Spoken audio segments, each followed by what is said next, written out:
All right, so I've had the Pegasus Turbo 2 on feet for a little over a month now, and I wanted to give you guys a follow-up video, pros and cons of the Pegasus Turbo 2, and let you guys know what I think.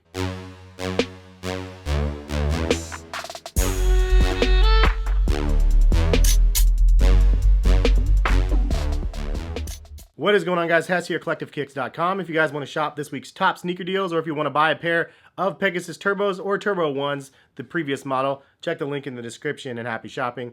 Today, though, I wanted to give you guys a follow-up on one of my favorite sneakers of the year, and that is the new model of the Pegasus Turbo 2. Definitely a model not very many people are talking about, other than myself at least. That's the way I feel like it is. Maybe it's a certain foot type that loves this shoe, but whatever it is, I have it because I absolutely love this shoe. I love the previous version as well, the Pegasus Turbo 1 and then the Pegasus Turbo 2. When I heard these were coming out, I was a little skeptical if I would like them because the overall look I didn't think looked as good. The tongue looked a little bit funky, and I really liked everything the Pegasus Turbo 1 offered.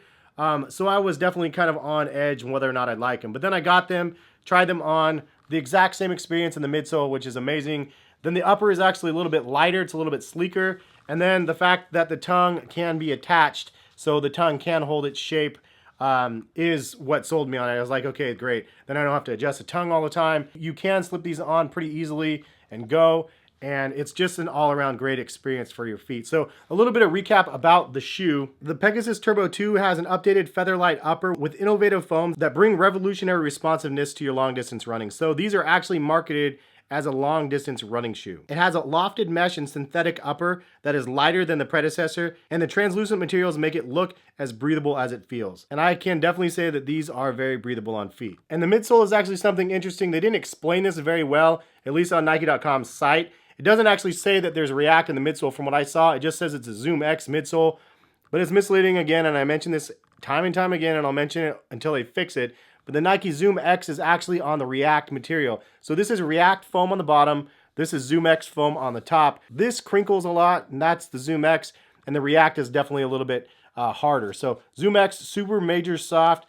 React, fairly soft and bouncy and springy. So you have the dual density foam, one on top of the other, and then they marry them together on the midsole to create this crazy feeling on your feet. So I could see why you would want these for long distances because they are really, really well cushioned. They have a lot of bounce to them, responsive and comfortable. Like, this is a shoe that I absolutely love. And one of the things that I love the most about it is the sheer weight of the shoe. These are like super feather light, so it's really nice on feet if you want something that is very lightweight, but well cushioned, and this is what it offers. The outsole doesn't have a lot of traction on it, and you do have direct Nike React material in the midfoot of the shoe here. The forefoot, though, has rubberized kind of traction here, and then you also have that on the back of the shoe. You do also have a neoprene tongue for the shoe that is a little bit stretchy, and it conforms to your foot quite well and is quite comfortable.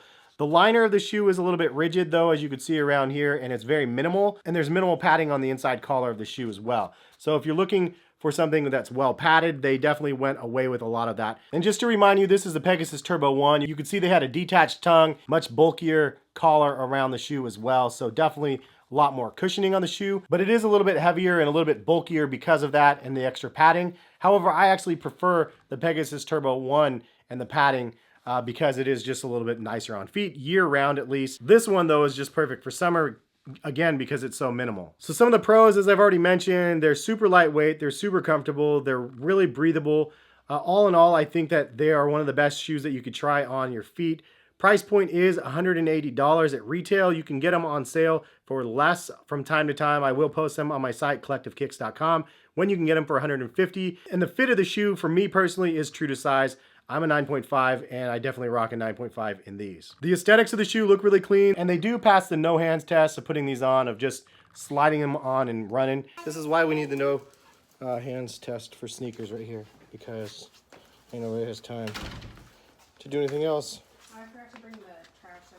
Here's one, hold on 1 second. But just slip them on. No, we can go, man.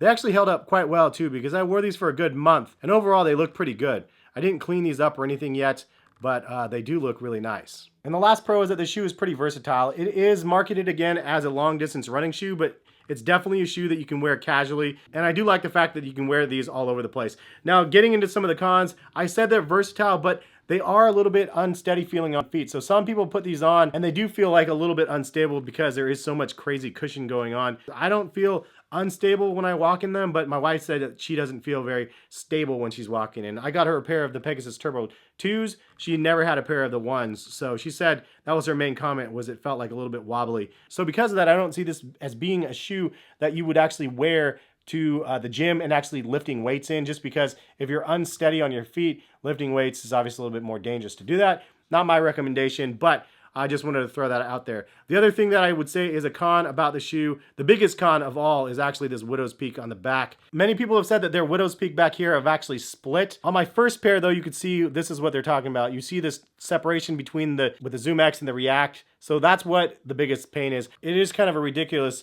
peak on the back that sticks out super far, and because of that, people definitely step on it or you stub it on stuff and it does separate. So that kind of is a design flaw. If they took that back a little bit, maybe it would be better.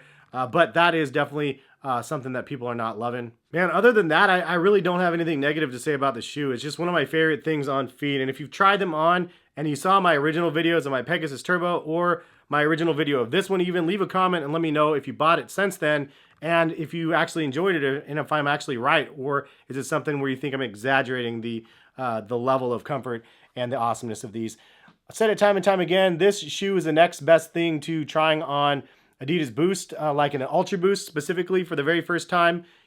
Everybody remembers their first time they tried on the Ultra Boost, I'm hoping, and it was just such an amazing sensation on feet. I got that same sort of nostalgic feeling when I tried these on for the very first time of the Pegasus Turbo 1. It's just a great experience for your feet, and it gets me excited to know what Nike can create and engineer just to make something so darn comfortable. They change up the uppers a little bit and keep the midsole. I mean, I'd be happy. Or even morph the midsole and do more dual density sort of stuff. I mean, I'd be a happy dude. So that's kind of it though. I wanted to give you guys my follow-up video after wearing a month. Definitely highly recommended. Definitely something that's going to stay in my rotation. And I'm super happy that I was able to buy one pair. I'm definitely going to be buying more colorways. I might actually go on Nike's side and design my own just so I can have my own colorway because I like the shoe so much. But leave some comments. Let me know what you guys think. Let me know what I got right, what I got wrong. Have a good rest of the day. Thank you guys for stopping by and watching. Subscribe if you're new to the channel. Hit the notification bell to be notified of when my videos are live. And we will see you guys for some more sneaker videos very soon. Peace, guys.